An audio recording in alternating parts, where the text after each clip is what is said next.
Hi friends, ಎಲ್ಲರಿಗೂ ನಮಸ್ತೆ.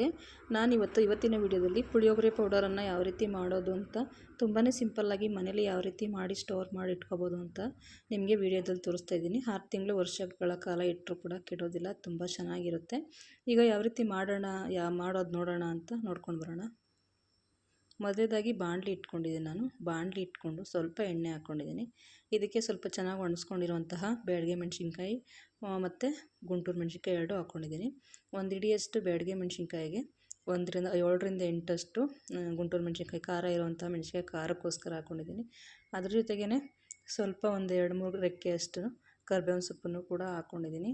ತುಂಬಾ ಚೆನ್ನಾಗಿರುತ್ತೆ ಫ್ರೆಂಡ್ಸ್. ಇದು ಪುಳಿಯೋಗರೆ ಗೊಜ್ಜು ಮಾಡಿಬಿಟ್ಟು ತೋರಿಸ್ತೀನಿ ಲಾಸ್ಟಲ್ಲಿ ನಿಮಗೆ ಯಾವ ರೀತಿ ಆಗಿದೆ ರೆಸಿಪಿ ಅಂತ. ಫುಲ್ ವಿಡಿಯೋ 2-3 ನಿಮಿಷಗಳ ಕಾಲ ಇದನ್ನು ಸಣ್ಣೂರಿನಲ್ಲೇ ಚೆನ್ನಾಗಿ ಬಿಸಿ ಮಾಡ್ಕೋಬೇಕು. ಯಾಕಂದರೆ ನಾವು ಮಿಕ್ಸಿ ಜಾರ್ನಲ್ಲಿ ಪೌಡ್ರ್ ಮಾಡ್ಕೊಳ್ಳೋದ್ರಿಂದ ಚೆನ್ನಾಗಿ ಗರಿಗರಿಯಾಗಿ ಆಗಬೇಕು. ಆ ರೀತಿ ಆಗೋವರೆಗೂ ಫ್ರೈ ಮಾಡ್ಕೊಳ್ಳೋಣ. ನೋಡಿ, ಈಗ ಆಗಿದೆ ನೋಡಿ. ಆದಷ್ಟು ಮೆಣಸಿನ್ಕಾಯಿನ ಸೀಸೋದು ಬೇಡ, ಯಾಕಂದರೆ ಪೌಡ್ರು ಚೆನ್ನಾಗಿರಲ್ಲ ಅಷ್ಟು. ಈಗ ನೋಡಿ, ಅದೇ ಬಾಣಲಿಗೆ ನಾನು ಇನ್ನೊಂದು ಚಮಚ ಎಣ್ಣೆಯನ್ನು ಹಾಕ್ಕೊಂಡಿದ್ದೀನಿ. ಸ್ವಲ್ಪ ಹಾಕ್ಕೋಬೇಕು ಎಣ್ಣೆ, ಜಾಸ್ತಿ ಹಾಕ್ಕೋಬಾರ್ದು. ಮೆಣಸಿನ್ಕಾಯಿ ಘಾಟ್ ಬರುತ್ತೆ ಅನ್ನೋದಕ್ಕೋಸ್ಕರ ಸ್ವಲ್ಪ ಹಾಕಿದೆ. ಇದಕ್ಕೇ ಒಂದು ಅರ್ಧ ಚಮಚ ಸಾಸಿವೆ ಹಾಕ್ಕೊಂಡಿದ್ದೀನಿ.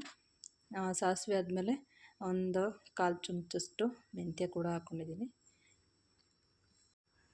ಮೆಂತ್ಯ ಜೊತೆಗೇ ಸ್ವಲ್ಪ ಜೀರಿಗೆ ಸ್ವಲ್ಪ ಜಾಸ್ತಿ ಹಾಕಿದ್ದೀನಿ. ಮೆಣಸನ್ನು ಸ್ವಲ್ಪ ಕಡಿಮೆ ಹಾಕ್ಕೊಂಡಿದ್ದೀನಿ. ಜೀರಿಗೆ ಸ್ವಲ್ಪ ಜಾಸ್ತಿ ಹಾಕಿದ್ರೂ ಕೂಡ ಚೆನ್ನಾಗಿ ಟೇಸ್ಟ್ ಬರುತ್ತೆ. ಹಾಗೆ ಧನಿಯಾ ಒಂದು ಸ್ವಲ್ಪ ಹಾಕ್ಕೊಂಡಿದ್ದೀನಿ. ಎಷ್ಟು ಮಾಡ್ಕೋತೀವಿ ಅಷ್ಟಕ್ಕೆ ಮಾಡ್ಕೋಬೇಕು. ಈಗ ಇಷ್ಟನ್ನು ಕೂಡ ಚೆನ್ನಾಗಿ ಹುರ್ಕೊಳ್ಳೋಣ, ಬಿಸಿ ಮಾಡ್ಕೊಳ್ಳೋಣ. ಎಲ್ಲನೂ ಕೂಡ ಸಣ್ಣೂರಿನಲ್ಲೇ ಮಾಡ್ಕೋಬೇಕಾಗುತ್ತೆ. ಜಾಸ್ತಿ ಉರಿ ಹಾಕಿದ್ರೆ ಈ ಮಸಾಲೆ ಪದಾರ್ಥಗಳೆಲ್ಲ ಸೀದೋಗುತ್ತೆ. ಅದರಿಂದ ಕಡಿಮೆ ಊರಿನಲ್ಲೇ ಮಾಡ್ಕೋಬೇಕು. ಈಗ ಇದನ್ನು ತೆಗೆದುಬಿಡೋಣ.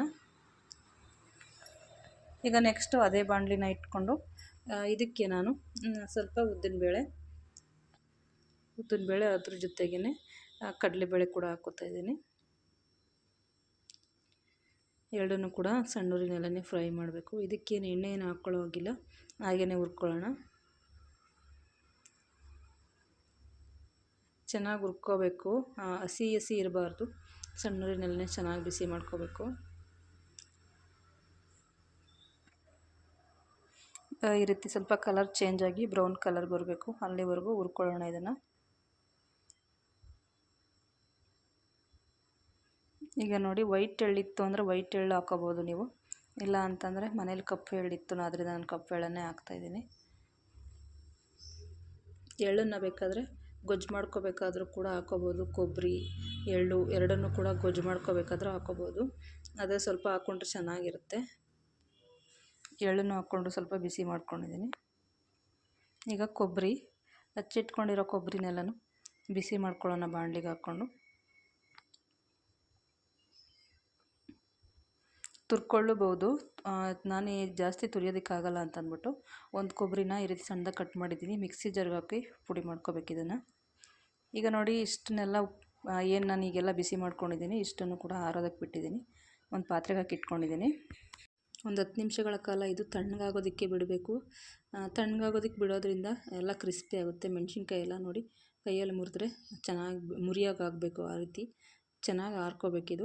ಕೊಬ್ಬರಿನೂ ಕೂಡ ಆರೋದಕ್ಕೆ ಬಿಟ್ಟಿದ್ದೀನಿ. ಈಗ ತಣ್ಣಗಾಗಿದೆ ಇದು.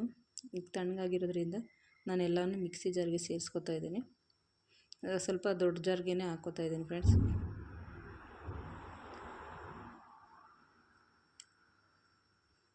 ಇಷ್ಟನ್ನು ಫಸ್ಟು ಇದಕ್ಕೆ ಯಾವುದೇ ನೀರಿನ ಯಾವುದನ್ನು ಯೂಸ್ ಮಾಡೋ ಹಾಗಿಲ್ಲ. ಹಾಗೆ ತರ್ತರಿಯಾಗಿಯೇ ಮಿಕ್ಸಿ ಜಾರಲ್ಲಿ ತರ್ತರಿಯಾಗಿಯೇ ಪೌಡ್ರ್ ಮಾಡ್ಕೊಂಬರ್ಬೇಕು. ನೋಡಿ, ಇಷ್ಟಿರಬೇಕು ಪೌಡ್ರು ಫ್ರೆಂಡ್ಸ್. ಈಗ ಇದನ್ನು ಒಂದು ಪಾತ್ರೆಗೆ ಹಾಕಿ ಇಟ್ಕೋತಾ ಇದ್ದೀನಿ ಪೌಡ್ರನ್ನೆಲ್ಲನೂ.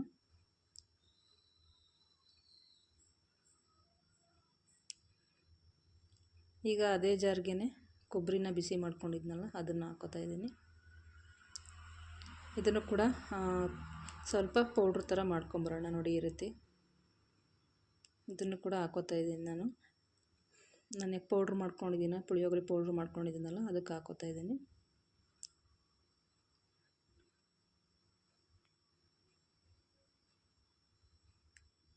ಇದನ್ನು ಚೆನ್ನಾಗಿ ಮಿಕ್ಸ್ ಮಾಡ್ಕೋಬೇಕು ಫ್ರೆಂಡ್ಸ್. ನಾವು ಪೌಡ್ರ್ ಜೊತೆಯಲ್ಲಿ ನಾವು ಕೊಬ್ಬರಿನೇನೋ ಪುಡಿ ಮಾಡಿರ್ತೀವಲ್ಲ ಇದನ್ನು ನನ್ನ ಕೈಯಲ್ಲಿ ನೀಟಾಗಿ ಮಿಕ್ಸ್ ಮಾಡ್ಕೊತಾ ಇದ್ದೀನಿ.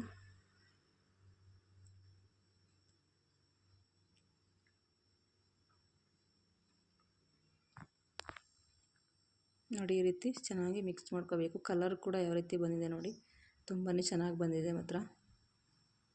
ನಾನು ಇದಕ್ಕೆ ಕಡಲೆ ಬೀಜ ಏನನ್ನೂ ಹಾಕ್ತಾಯಿಲ್ಲ, ಯಾಕಂದರೆ ಗೊಜ್ಜು ಮಾಡ್ಕೋಬೇಕಾದ್ರೆ ಹಾಕ್ಕೋತೀನಿ. ಎಣ್ಣೆಲಿ ಕಡಲೆ ಬೀಜ ಎಲ್ಲ ಫ್ರೈ ಮಾಡಿ ಹಾಕ್ಕೊಳ್ಳೋದ್ರಿಂದ ಸ್ಮೆಲ್ ಬಂದುಬಿಡುತ್ತೆ. ಆದ್ದರಿಂದ ಪೌಡ್ರನ್ನ ಮಾತ್ರ ಸೇಫಾಗಿ ಇಟ್ಕೋತೀನಿ. ಹಾಗೆ ಇವಾಗ ಗೊಜ್ಜು ಮಾಡೋದು ತೋರಿಸ್ತೀನಿ ನೋಡಿ. ಇದೇ ಪೌಡ್ರ್ ಉಪಯೋಗಿಸಿ ಯಾವ ರೀತಿ ಗೊಜ್ಜು ಮಾಡ್ತೀನಿ ಅಂತ ನಾನು ಪುಳಿಯೋಗರೆ ಗೊಜ್ಜನ್ನು. ಈಗ ಮೊದಲನೇದಾಗಿ ಬಾಣಲಿ ಇಟ್ಕೊಂಡಿದ್ದೀನಿ.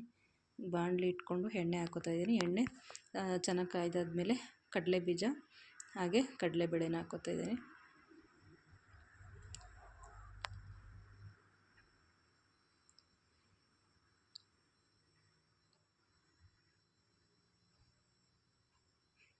ಸ್ವಲ್ಪ ಸಾಸಿವೆ ಹಾಕ್ತಾಯಿದ್ದೀನಿ ಒಗ್ಗರಣೆಗೆ. ಈಗ ನಾನು 1-2-3 ಒಣಮೆಣ್ಸಿನ್ಕಾಯಿ, ಕರಿಬೇವಿನ ಸೊಪ್ಪು, 1-2-3 ಗೆಡ್ಡೆ ಬೆಳ್ಳುಳ್ಳಿನ ಸಿಪ್ಪೆ ತೆಗೆದು ಜಜ್ಜಿ ಇಟ್ಕೊಂಡಿದ್ದೆ, ಅದನ್ನು ಹಾಕ್ಕೋತಾ ಇದ್ದೀನಿ. ಎಲ್ಲನೂ ಚೆನ್ನಾಗಿ ಫ್ರೈ ಮಾಡ್ಕೋಬೇಕು. ಈಗ ಬೆಳ್ಳುಳ್ಳಿ ಎಲ್ಲ ಚೆನ್ನಾಗಿ ಫ್ರೈ ಆಗಬೇಕು, ಹಸಿ ವಾಸನೆ ಹೋಗೋವರೆಗೂ ಫ್ರೈ ಮಾಡ್ಕೋಬೇಕು. ಈಗ ಒಂದು ಚಿಟಿಕೆ ಅಷ್ಟು ಉಪ್ಪು ಹಾಕ್ತಾಯಿದ್ದೀನಿ. ನಾನು ಪೌಡ್ರಿಗೆಲ್ಲ ಉಪ್ಪನ್ನೆಲ್ಲ ಸೇರಿಸಿಲ್ಲ, ಒಂದೇ ಸರಿ ಗೊಜ್ಜಿಗೆ ಹಾಕ್ಕೋತೀನಿ.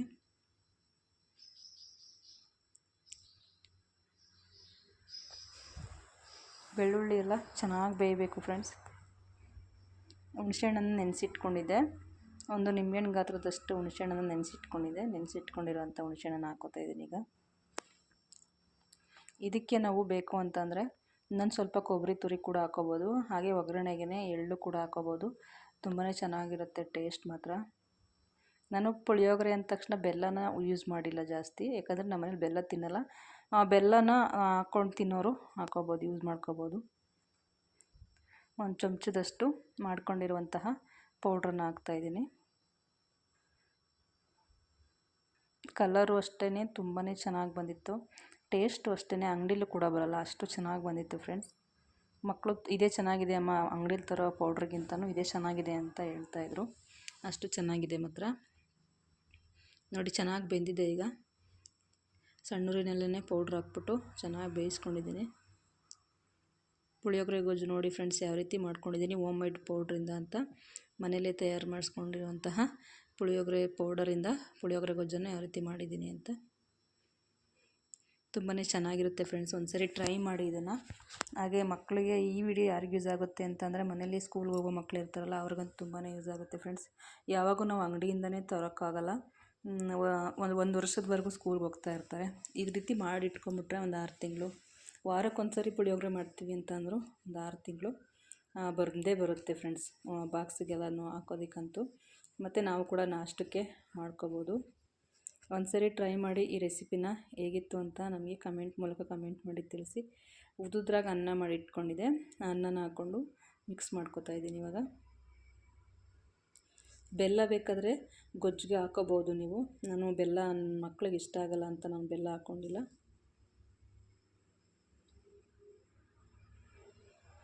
ಸ್ವಲ್ಪನೇ ಹಾಕ್ಕೊಂಡಿದ್ದೆ ಗೊಜ್ಜು ಎಷ್ಟಿತ್ತು ಅಷ್ಟಕ್ಕೆ ಮಾತ್ರ ರೈಸನ್ನು ಹಾಕ್ಕೊಂಡು ಕಲಿಸ್ಕೊತಾ ಇದ್ದೀನಿ. ಇದಕ್ಕೆ ಬಿಸಿ ಬಿಸಿ ಅನ್ನಕ್ಕೆ ಚಟ್ನಿ ಮಾಡ್ಕೊಂಡ್ರಂತೂ ಇನ್ನೂ ಚೆನ್ನಾಗಿರುತ್ತೆ. ನಾನು ಕೂಡ ಫಸ್ಟ್ ಟೈಮ್ ಟ್ರೈ ಮಾಡಿದ್ದು ಪುಳಿಯೋಗರೆ ಗೊಜ್ಜು, ತುಂಬಾ ಚೆನ್ನಾಗಿ ಬಂದಿದೆ ಫ್ರೆಂಡ್ಸ್. ಇದು ಮನೇಲಿ ಮಾಡಿ ಹೇಗಿತ್ತು ಅಂತ ಕಮೆಂಟ್ ಮಾಡಿ ತಿಳಿಸಿ. ಹಾಗೆ ಯಾರೆಲ್ಲ ನಮ್ಮ ಚಾನಲ್ನ ಸಬ್ಸ್ಕ್ರೈಬ್ ಮಾಡ್ಕೊಂಡಿಲ್ಲ ಪ್ಲೀಸ್ ದುರ್ಗಾ ವಿಶಾಲ್ ವ್ಲಾಗ್ನ ಸಬ್ಸ್ಕ್ರೈಬ್ ಮಾಡಿಕೊಂಡು ಸಪೋರ್ಟ್ ಮಾಡಿ, ಲಾಸ್ಟ್ವರೆಗೂ ವಿಡಿಯೋ ನೋಡಿ ಲೈಕ್ ಮಾಡಿ, ಇದೇ ರೀತಿ ಸಪೋರ್ಟ್ ಮಾಡಿ ಅಂತ ಎಲ್ಲರಲ್ಲೂ ಕೇಳ್ಕೊತೀನಿ. ಯಾವ ರೀತಿ ಬಂದಿದೆ ನೋಡಿ friends puliyogare. Thank you so much. Video ನೋಡಿದ್ದಕ್ಕೆ ಧನ್ಯವಾದಗಳು. ಇದೇ ರೀತಿ ವಿಡಿಯೋ ನೋಡಿ ಸಪೋರ್ಟ್ ಮಾಡಿ, ಚಾನಲ್ ಸಬ್ಸ್ಕ್ರೈಬ್ ಮಾಡ್ಕೊಳ್ಳಿ, ಬೆಲ್ ಐಕನ್ ಕೂಡ ಪ್ರೆಸ್ ಮಾಡ್ಕೊಳ್ಳಿ. Thank you.